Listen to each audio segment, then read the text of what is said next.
Have you ever stared at a blinking cursor, knowing exactly what you need to do, but completely unable to press the first key, simply because you were terrified the result wouldn't be flawless?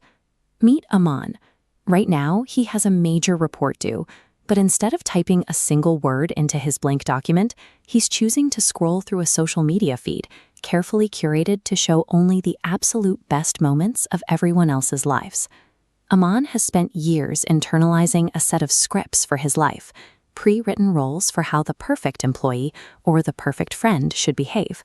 These scripts are handed to him by external social pressures, and he tries to follow them to the letter.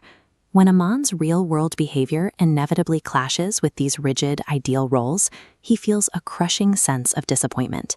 This gap between expectation and reality exposes the illusion of perfection. It's a manufactured social benchmark, not a biological requirement of the human mind.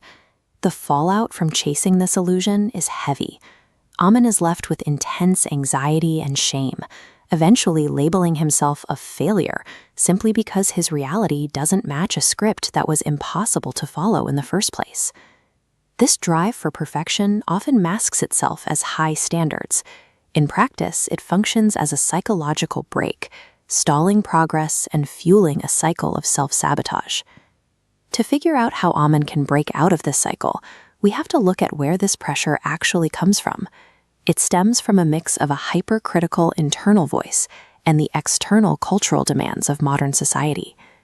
The philosopher Jean-Paul Sartre looked at this struggle through an existential lens. Sartre argued that human beings are, by our very nature, incomplete. We possess a unique self-awareness that locks us into an impossible search for an ultimate wholeness that we can never actually reach. Decades later, psychologist Albert Ellis mapped the cognitive mechanics of this exact condition. Ellis observed that our minds naturally carry both self-helping and self-defeating thoughts. When we make an error, our brain makes a massive irrational leap.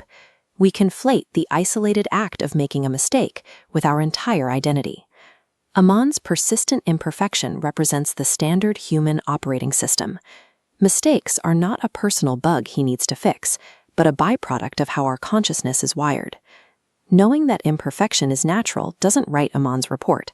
To get him moving, we have to treat his perfectionism like what it actually is, a deeply ingrained behavioral habit loop. This diagram shows a habit loop: a trigger, a behavior, and a reward. For Aman, the trigger is the fear of a substandard report. The behavior is procrastination. The reward is temporary relief from stress.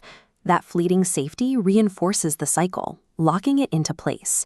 To shatter this circuit, Aman needs a targeted behavioral intervention.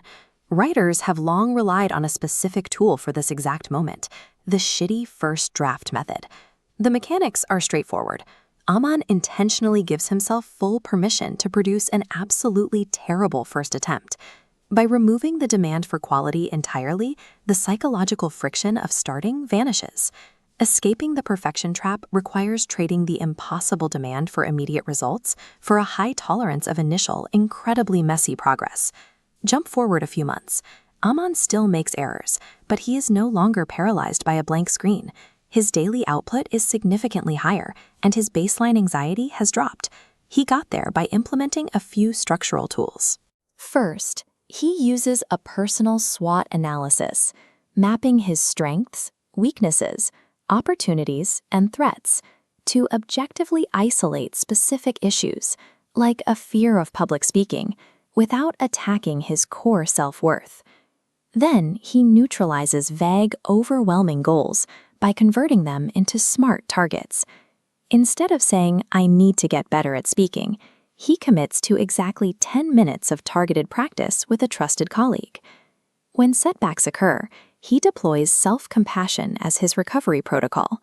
Instead of punishing himself for stumbling, he shifts his internal dialogue to a single question: what did I learn from this? To maintain this alignment, Aman uses a 5-minute daily journaling exercise.